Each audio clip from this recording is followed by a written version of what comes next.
Good morning, beautiful ladies. Today, I want to tell you a story that will show you just how powerful the mind can be and the changes that when we change our mindset, the miracles that can happen. So this story, I actually really love this story. It is a story of, there was a psychologist. Unfortunately, I can't remember what her name was. There was a study done in 1981, and the study is called Counterclockwise. You can Google it, you can find it on the internet.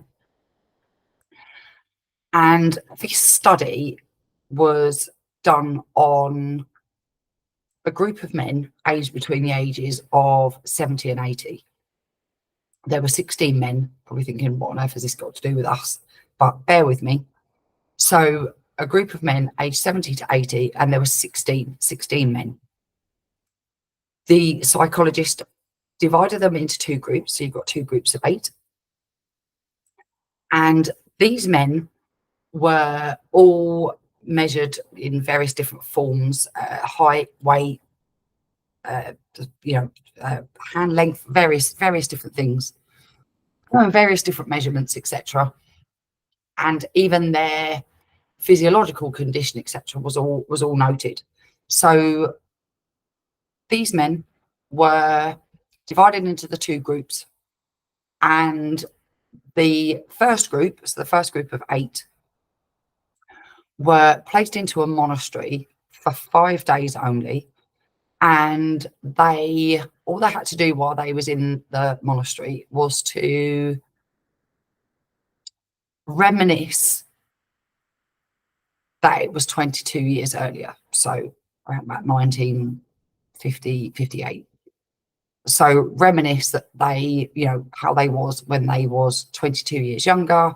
And I think there was things that are around them that were all relevant to that particular year. So they just had to reminisce about it, just think back, how good them times were, etc. The second group of men were also placed into the monastery for 5 days. However, they had to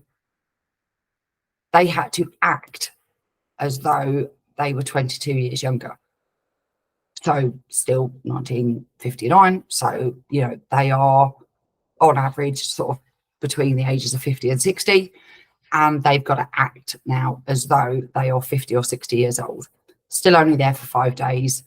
Still the same, surrounding. They're sort of away from everybody else. They've got, like I said, I think music and various different things from that year. And on returning from the monastery, both sets of men were measured, etc. So now the first group that reminisced, there was changes, but however, the second group that had to actually act as though they were 22 years younger, the measurement changes and the changes that happened were, to me, phenomenal. So some of them actually grew taller. Some of them, they had arthritis in their hands, and the arthritis diminished, so the hands were longer, were straighter. They were able to walk. They had less pain. Some of them actually threw their walking sticks away, and it majorly had a massive impact on their life, just going into this monastery for 5 days and acting as though they're 22 years younger.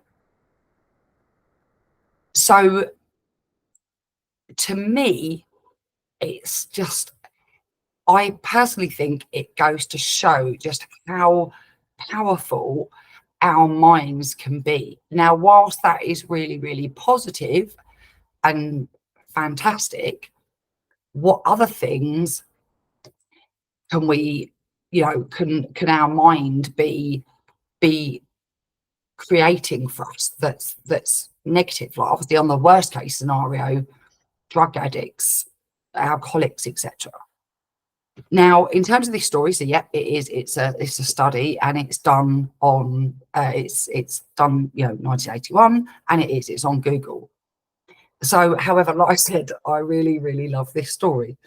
So, apart from waking up in the morning and telling myself that I'm only 30, and even just in saying it, it just, yeah, it just seems to give me this massive boost of energy that will then have me running around all day. I have told this story to my brother. Like I said, we get along fantastically. I've told him this story to try and get him to pretend to be 20 years younger. It isn't really working for him, but I think because, hey, maybe, there's a limit there, obviously, but for me, and then I can suddenly do star jumps all around the room, look a bit crazy, but hey, I'm laughing and I'm smiling, and yeah, it just really uplifts me. So for those of you that don't know, I also work in the NHS, and I was, up until recently, I worked in the wards. And whilst it's not all necessarily with old people, but obviously there are, they're quite poorly. Some of them have big operations. Some of them, can't mobilise like they used to. Anyway, I went into work on a night shift, and there was a gentleman. As it turns out, he was 80. That wasn't planned on my part, but he was 80 years old. So I started telling him this story. So we're having a conversation, and he was saying about how he hadn't really been mobilising, wasn't really walking and stuff. So we're having this conversation. So I tell him the story that I've just told you. So I said to him, so do you know what? Tomorrow, just wake up, and no, you're not going to be 80 tomorrow. You're going to be 60. So he's there, and we're laughing and whatever. So that's fine. So I carry on my shift. The morning comes. Suddenly I don't really feel like a 30-year-old by the time the morning comes. But anyway, I go home, I go to sleep, and then I'm working there again the following evening. So in the handover with all of the nurses, and obviously they, discuss all of the patients and where they're at and what's going on with them. And the talk of the handover was about this gentleman and how he had walked up and down the ward, which is probably a good 10 bus lengths. And he walked up and down it 4 times. And that was a big deal. Obviously, they're all talking about it. So funny enough, one of the nurses overheard me telling him this story. So she was like, that must have been your pep talk that you had with him last night. Anyway, I was delighted. I don't care why he did it. I was just really happy that, he had walked up and down the ward, and the fact that he'd been able to do it, I'm sure that the feeling in him must have been really great, and he must have felt fantastic from it. So I did. I went into him. So I said to him, oh, you're the talk of the ward today. So he's like, oh, yeah, it was really good. So I'm like, oh, right. So it's clearly good being 60. Anyway, he then turned around, he went, I'm not 60. So thinking, oh, okay then. Right, maybe he doesn't remember the conversation. So, oh, okay, you're not 60 then. No, he said, no, I'm not 60. I'm 24. Like, way to go, you. Who cares? I'm just so glad that you tell yourself you be whatever age that you want to be. And actually, even in saying that story now, and I'm sorry, because it makes me grin just like a Cheshire cat. It's just such a good feeling. Then yeah, therein lies someone that there was a limit, and actually he went completely the other end of the spectrum. I'm not 60, I'm just not knocking off 20 years. I'm knocking off like 56 years.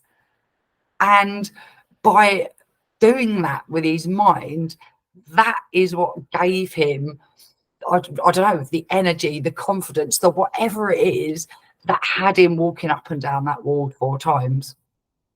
Now, I don't know about you, but I absolutely love that story. I love the story about the patient. I love the story about you know, the monastery. And one is like, right, well, how big of an impact was even telling that story? But that's just it. What is it that you're telling yourself? And if you just change it, what change can come about? So yes, thank you for listening. I do hope that it makes you feel just as good as what it makes me feel. And having seen it from my own eyes with somebody else was just the best feeling ever in the world. So I hope that's put a smile on your face.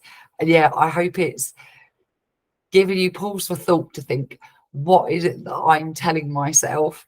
And what can I tell myself that is going to just create this feeling of, yeah, confidence, capable, just, yeah. And then when I feel like that, what then can come of that? So yeah, have a good day. Like I said, I hope that's at least started you with a smile on your face, because it's definitely put one on mine, as it does every time I tell the story.